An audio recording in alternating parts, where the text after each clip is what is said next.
Amém. Boa noite a todos os irmãos. Se alguém não me conhece, meu nome é Dimas.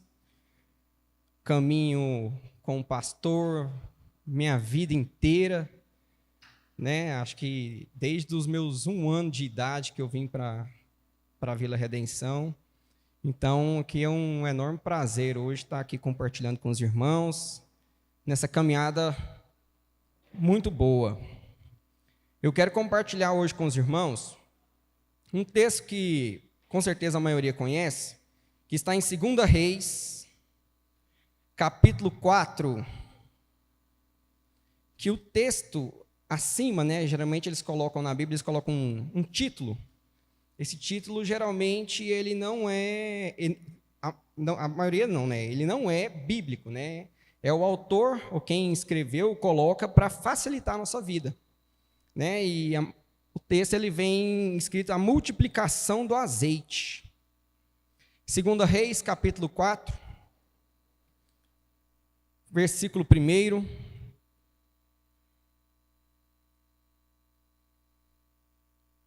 Eu gosto de ler nessa versão da King James atualizada. Diz assim, é do versículo 1 ao 7, tá, irmãos? Certo dia, a esposa de um dos discípulos dos profetas suplicou a Eliseu, dizendo: Teu servo, meu marido, morreu. E bem sabes o quanto teu servo amava com zelo ao Senhor. Agora, um credor acaba de chegar à nossa casa para levar meus filhos como escravo pelo pagamento da dívida. Eliseu lhe indagou: Que posso fazer por ti? Dize-me, que tens em casa? Ao que ela prontamente respondeu: Tua serva nada tem em casa, a não ser uma vasilha com azeite. Então ele ordenou: Vá e pede emprestada a todos os teus vizinhos ânforas vazias, tantas quantas puder recolher. Depois, entra em tua casa, fecha a porta atrás de ti e de teus filhos, e derrama do azeite puro que brotar em todos esses vasos, pondo-os de lado, à medida que forem ficando cheios. Assim, ela se foi, trancou-se em casa com seus filhos e começou a encher as vasilhas que lhes traziam. Quando todas as ânforas estavam cheias, a mulher pediu a um dos filhos: Traz-me mais uma vasilha.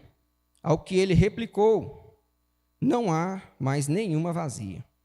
Então aquele azeite parou de correr. Em seguida, ela saiu e contou tudo o que se passara ao homem de Deus. E lhes orientou, dizendo: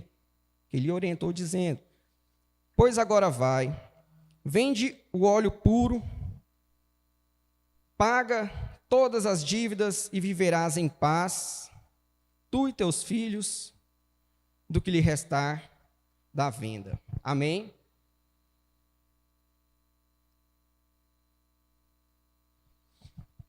Irmãos, eu quero que você curve sua cabeça por um momento, vamos orar, para que o Senhor possa falar conosco.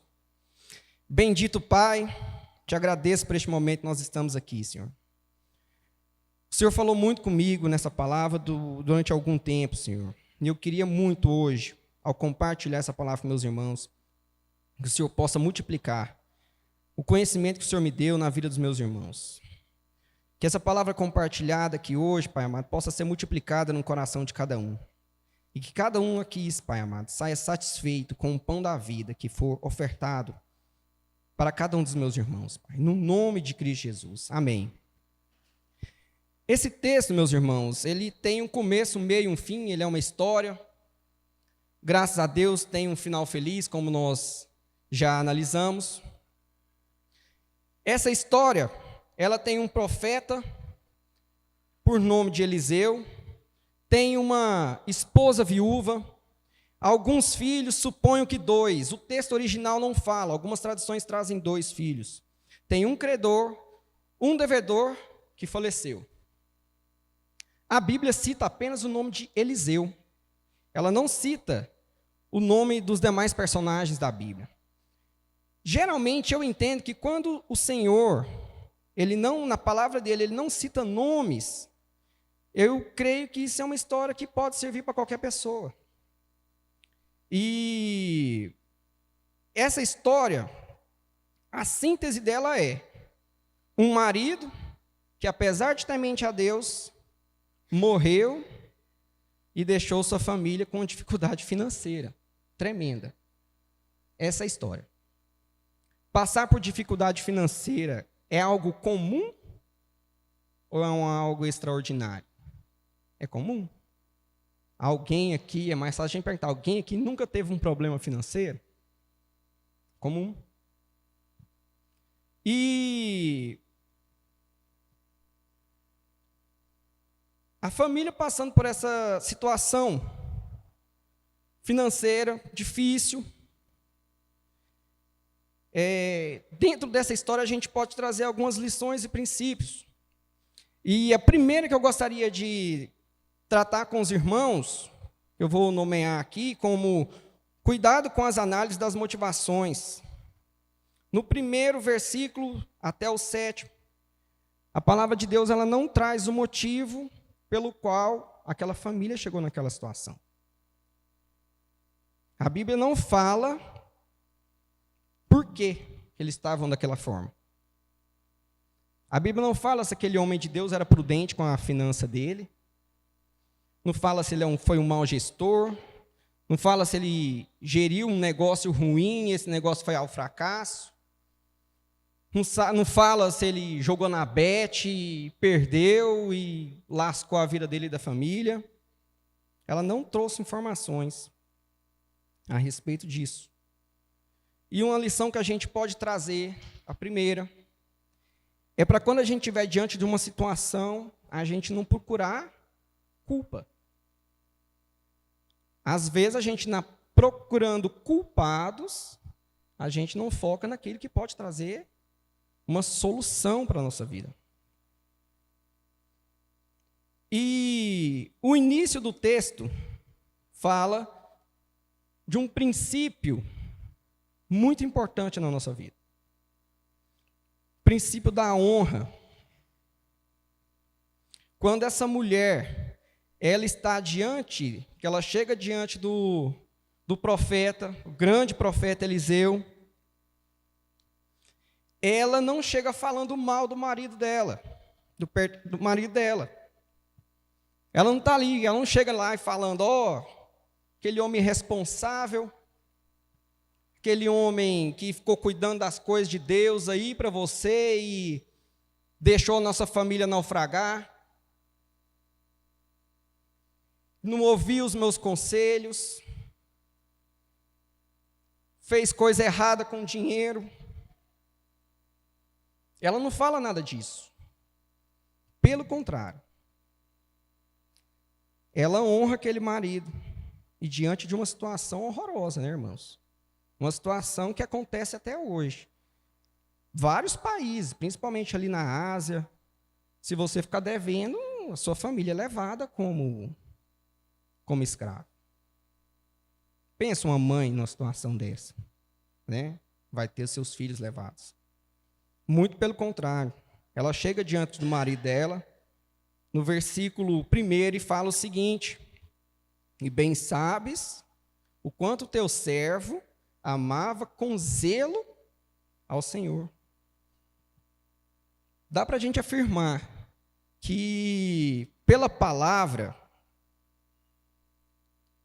que ao ser cumprido esse princípio, as coisas mudaram na vida dela.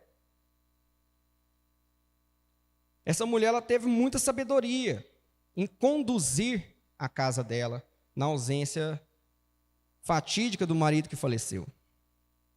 A palavra de Deus fala que a mulher sábia, ela edifica a sua casa. E a tola, com a própria mão, com as suas ações, ela destrói. E aí eu faço a primeira pergunta às mulheres da nossa igreja, as minhas irmãs, né? Como que você tem tratado os problemas dentro da sua casa? Seja você casado ou não. Como você tem tratado seu marido? como você tem passado pelas circunstâncias da vida. Você tem honrado seu marido. Hoje mesmo, logo que você estava vindo para cá, você já veio falando no ouvido dele, buzinando. Né? Não é revelação não, irmãos. É só falando. E diante desse problema grave, às vezes dentro da nossa casa, você tem buscado recurso ao Senhor? Às vezes, se o sentimento que você possa ter internamente não seja bom, não seja agradável, eu tenho uma solução da palavra de Deus para você.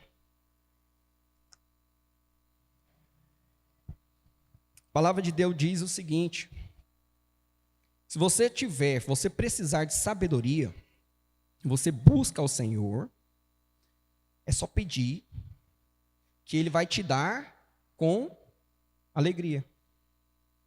Tiago, capítulo 1:5, fala isso. Fala aqui, ó.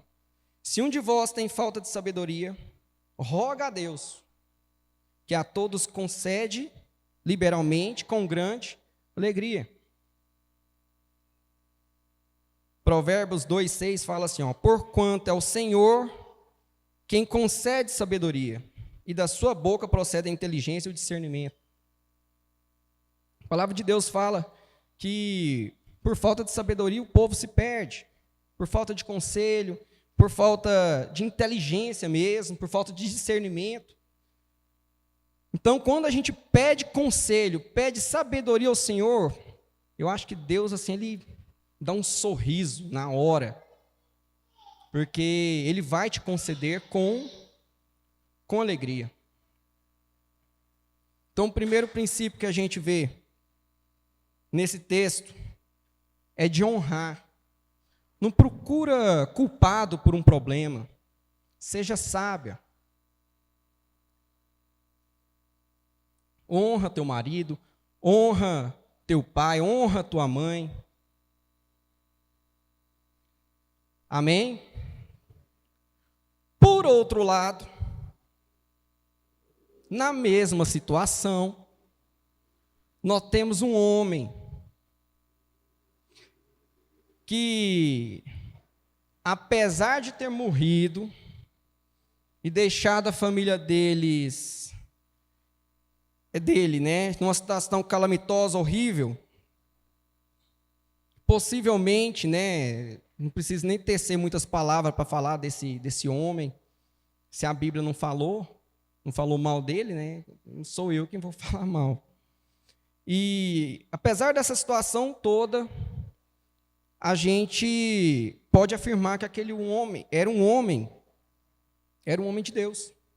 A gente pode afirmar que aquele cara era um homem de Deus. E como que a gente pode afirmar que esse cara era um homem de Deus, apesar de ter morrido e ter deixado aquela família naquela situação? Porque naquela casa tinha azeite. Azeite, meus irmãos, significa presença de Deus. Na palavra de Deus, às vezes, aparece como óleo de alegria, como iluminação, como cura, santificação. Mas é a presença de Deus que ilumina, é a presença de Deus que cura, é a presença de Deus que liberta, é a presença de Deus que transforma vidas. E naquela casa havia a presença de Deus. E a gente pode testificar isso, que o azeite, ele significa a presença do Senhor. Tem dois textos muito claros. Um que fica em Isaías 61, versículo 1, que fala o seguinte: o Espírito do Senhor está sobre mim, porque Ele me ungiu para pregar boas novas aos mansos, ensinou-me a restaurar os contritos de coração, enviou-me para restaurar os contritos de coração, a proclamar a liberdade aos cativos e a abertura de prisão aos presos. Davi, quando foi ser ungido rei, em 1 Samuel 16, versículo 3, diz assim, ó: então Samuel tomou o chifre do azeite e ungiu no meio de seus irmãos. E desde aquele dia em diante, o Espírito do Senhor se apoderou de Davi.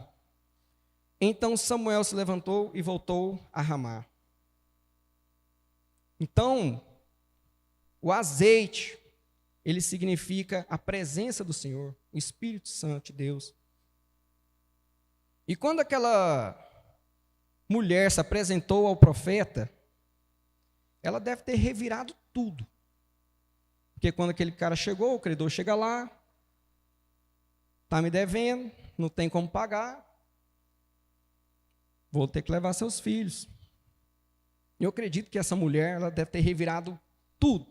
Se alguém não estava devendo o marido para pagar, porque ela fala prontamente que ela não tinha nada, exceto a presença de Deus. Naquela casa havia a presença de Deus. Às vezes a gente pode errar tudo na vida financeira, tudo. Você só não pode errar numa coisa: não ter a presença de Deus. A única herança que aquele homem deixou para aquela família foi a presença de Deus. A única herança, meu irmão, que você tem a obrigação de deixar para os seus filhos é a presença de Deus. É eles conhecerem o Deus que você serve. O Deus de Abraão, o Deus de Isaac, o Deus de Jacó. Vai vindo de um para o outro. É o Deus que teve um relacionamento com Abraão, um Deus que teve um relacionamento com Isaac e um Deus que teve um relacionamento com Jacó. Ensina seu filho a se relacionar com Deus. A herança que aquele cara pôde deixar foi a herança, né, a presença de Deus. E quando aquela mulher afirma, né, que na casa dela não havia nada, na verdade ela tinha tudo. Às vezes você pode ter tudo, mas se você não tiver a presença de Deus, você não tem nada. E é bom que a palavra de Deus, no decorrer desse texto, a gente vai vendo isso, a palavra de Deus ela vai nos ensinando de uma forma equilibrada a ser cheio da presença de Deus, mas também ser diligente com a nossa vida secular. Pensa a situação dessa viúva. Se a gente tem, às vezes, está cheio de Deus e tudo mais, mas, por outro lado, a nossa vida está ruim. Então, a palavra de Deus, ela vai tratando isso com equilíbrio. A palavra de Deus é cheia de versículos para te ensinar, tem curso de crau, tem curso de tudo. Casamento, criação de filhos, né? Criação da esposa.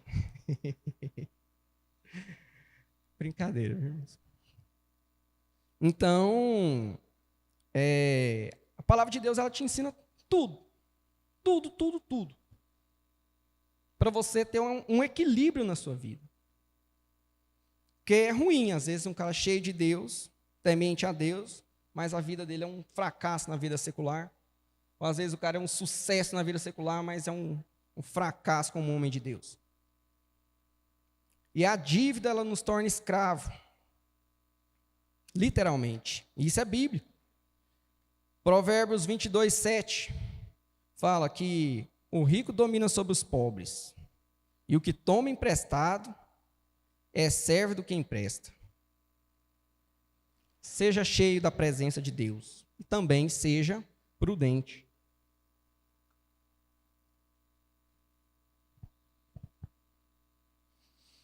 Versículo 3.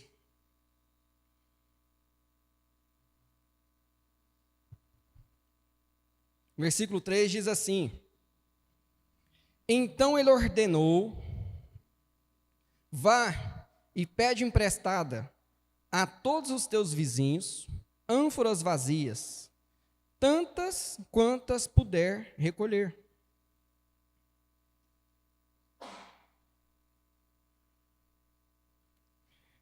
Se vocês prestarem atenção, no versículo 3, tem uma transformação que ele usa a palavra, ele deixa de falar a palavra vasilha, e ele passa a utilizar a palavra ânfora. Que, volta o versículo 2, por gentileza, só para os irmãos conferir. Está vendo? Vasilha com azeite, pode voltar para o 3. Ânforas. No original, no hebraico, existe essa diferença na palavra no original. No versículo 2, a palavra no original fala azuk. E no versículo 3, fala a palavra kelim. Azuk, que é a vasilha, no versículo 2, é uma vasilha pequena, comum, xixelenta. Kelim é um recipiente próprio para armazenar grande quantidade de azeite. Domingo que vem, no culto da ceia, geralmente a pastora enfeita ali e ela coloca umas ânforas. No Google, quando eu olhei o que era ânfora, parecia com aquelas vasilhas que a pastora coloca ali. E aqui a gente vê uma grande transformação, que é de vasilha para algo, um recipiente apropriado. E a gente foca muito nesse texto, na parte que a gente fala da multiplicação do azeite. Mas o que o Senhor quer multiplicar, irmãos, são os vasos. Os vasos para colocar o azeite. O grande milagre, irmãos, não é multiplicar o azeite, é transformar as vidas das pessoas. É você ser cheio da presença de Deus.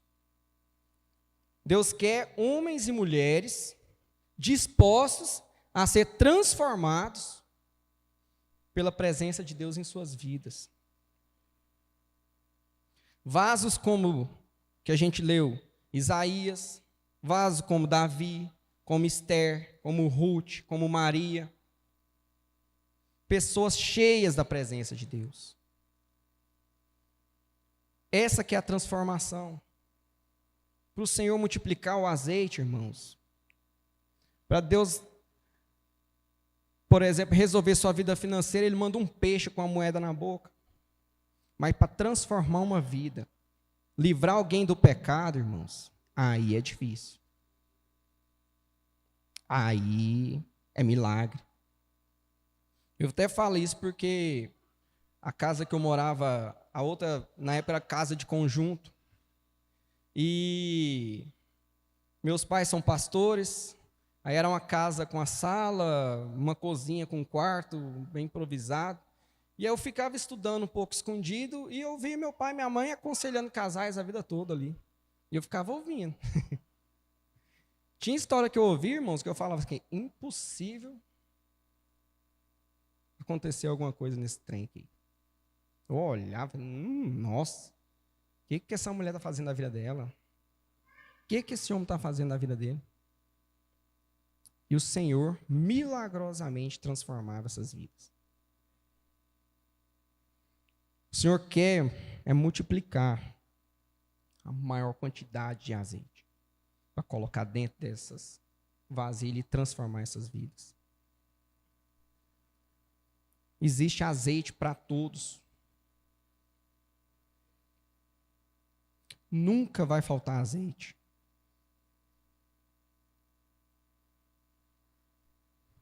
Você pode derramar o seu azeite sobre a vida do seu irmão, que você vai continuar cheio. E o seu irmão vai ficar cheio. A palavra de Deus fala que onde 2 ou 3 estiverem reunidos em meu nome, se estiver reunidos no nome dele, irmãos, aí o Senhor fala, ó, pode deixar o resto comigo que eu faço. Só precisam de ter 2, 3 vasos ali naquele lugar. E é o que o Senhor quer fazer na sua vida hoje. O Senhor quer te encher da presença dEle. O Senhor quer transformar a sua vida para que você possa ser um recipiente adequado para receber a presença do Senhor. Ele quer transformar a sua vida. Voltando à história, Nossa viúva está com um problema financeiro, ela precisa resolver, ela está angustiada. Versículo 4. Diz assim: depois entra em tua casa, fecha a porta atrás de ti e de teus filhos, e derrama do azeite puro que brotar em todos esses vasos, pondo-os de lado à medida que forem ficando cheios.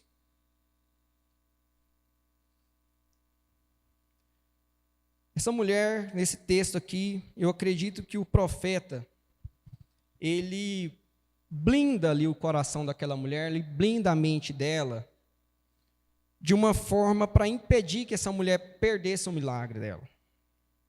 Ele fala para ela, ó, entra em tua casa, fecha a porta atrás de ti e dos teus filhos.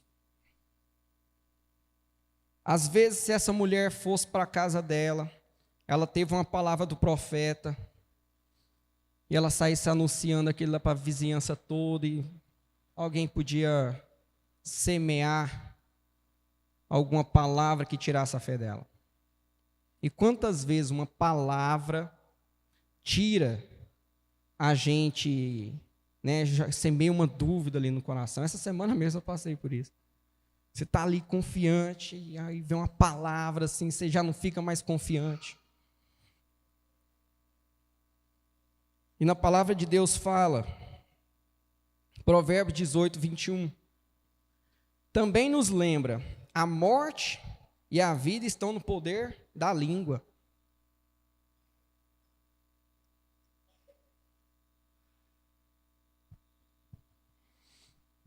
Números, capítulo 13, o Senhor relata quando Moisés faz uma comitiva ali dos seus homens e envia para espiar a terra prometida.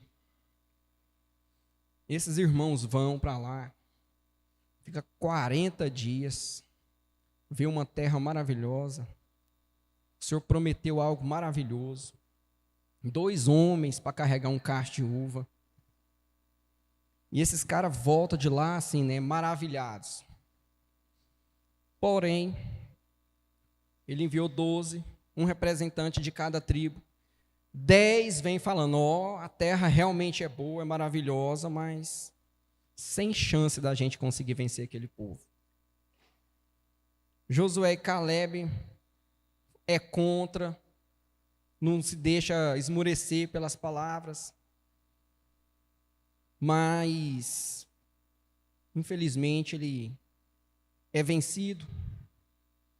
E por causa daquele povo, por causa daquela incredulidade, aquele povo não entra naquela terra. Foram todos mortos no deserto, exceto Josué e Caleb. Em livro de Marcos, capítulo 6, do versículo 1 ao 6. Isso aqui eu até separei. Fala assim: tendo saído dali, Jesus foi para a sua terra, e seus discípulos o acompanharam. Chegando o sábado, começou a ensinar na sinagoga, e muitos, ouvindo, se maravilhavam, dizendo: de onde lhe vem tudo isso? Que sabedoria é essa que lhe foi dada? E como faz tais maravilhas por suas mãos? Não é este o carpinteiro, filho de Maria, irmão de Tiago, José, Judas e Simão? As suas irmãs não vivem aqui conosco? E escandalizavam-se por causa dele. Jesus, porém, lhe disse: nenhum profeta é desprezado, a não ser na sua terra, entre os seus parentes e na sua casa. Não pôde fazer ali nenhum milagre, a não ser curar uns poucos doentes impondo as mãos. E admiravam da incredulidade deles. E quando o profeta fala para aquela mulher: vai para sua casa, fecha a porta atrás de você e presencia o milagre, essa mulher vai, faz isso. Mas quando você recebe, irmão, uma palavra de Deus na sua vida, todo mundo aqui, irmãos, tem palavra de Deus na nossa vida. Fecha a porta do seu coração, guarda essa palavra. A palavra de Deus fala aqui no versículo 4, que à medida que os vasos iam ficando cheios, é para você colocando de lado. Fique ao lado dos vasos cheios. Procura pessoas sempre na sua vida que tem presença de Deus.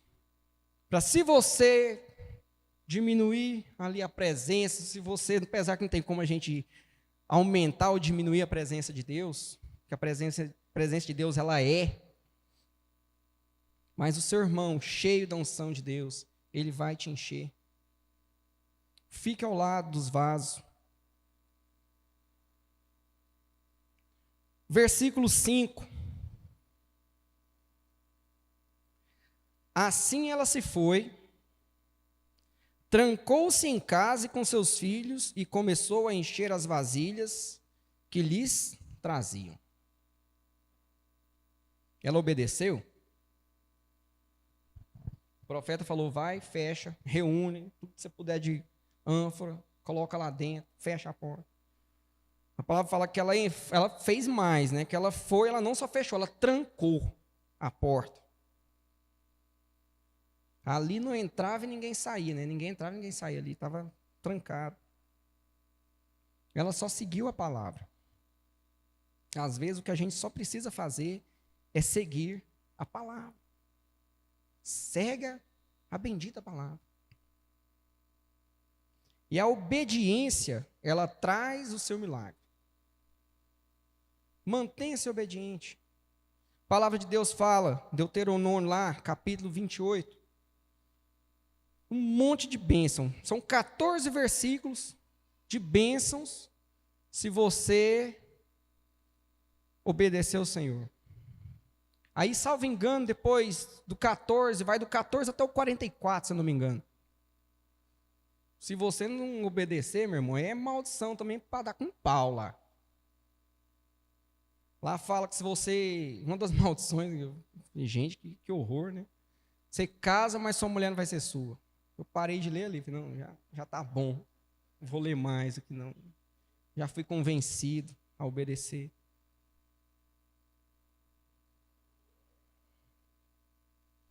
A obediência, meu irmão, ela traz o seu milagre. Aquela mulher, ela pôde contemplar o milagre dela. E ela viu as ânforas, os vasos enchendo. Porque ela obedeceu ao Senhor.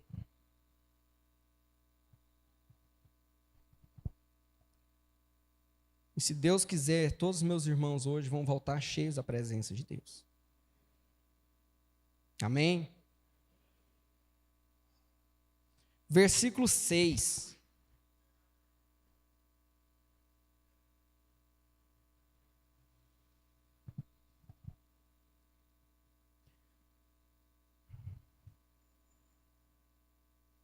Versículo 6 diz assim: quando todas as ânforas estavam cheias, a mulher pediu a um dos filhos, traz mais uma vasilha.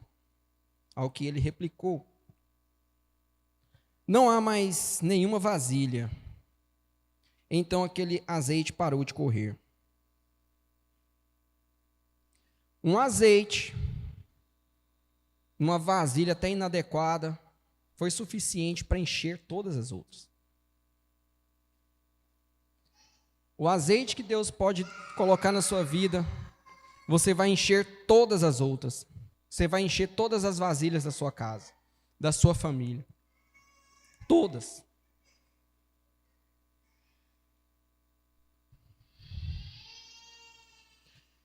E você ser cheio da presença de Deus, irmãos, você tem mais intimidade com Ele, você tem mais conhecimento dEle. E isso traz coisas maravilhosas para a sua vida. Você pode ouvir a voz do seu próprio Senhor. Você ser cheio. E esse é um mandamento. Entendo como um mandamento. que os seus amigos, sua família, você tem que derramar ali azeite na vida de cada um e todos serem cheios. Assim como aquela mulher pôde encher os vasos da casa dela. Versículo 7. Diz assim, o último versículo.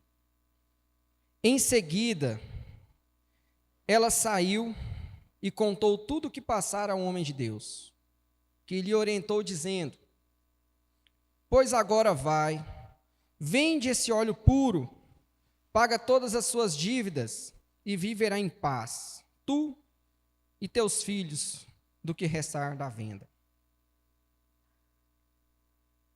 Aqui tem um princípio financeiro importante, que qualquer curso que você faz de finanças, ele vai te ensinar a você cortar juros, cortar dívidas. Primeira coisa que ele ensina para ela: paga as suas dívidas. Paga tudo. E com o que sobrar, você vai viver. Você vai fazer o correto. Vai empreender, vai pegar esse óleo, vai multiplicar esse óleo. E esse princípio financeiro a gente tem que guardar no nosso coração, porque dívida escraviza. E a gente olha esse texto, e para mim eu vejo com até uma certa clareza, como pano de fundo, a história de Cristo Jesus, a missão do Filho de Deus. Nós como podemos ver como pano de fundo a cruz de Cristo. Você lembra? Quem é que tinha uma dívida impagável? Éramos nós. Quem que foi lá, pagou essa dívida? Cristo Jesus. E ele pega aquela escrita de dívida e prega ali na cruz para nos dar paz, vida. Todo esse texto, ele remete à cruz de Cristo. Uma dívida impagável. E a gente pode hoje ser liberto. Nós não somos escravos, porque a nossa dívida foi paga. E hoje, nós podemos ser cheios da presença de Deus. Hoje você pode encher a vida do seu irmão com a presença de Deus. Amém? Quero orar com você.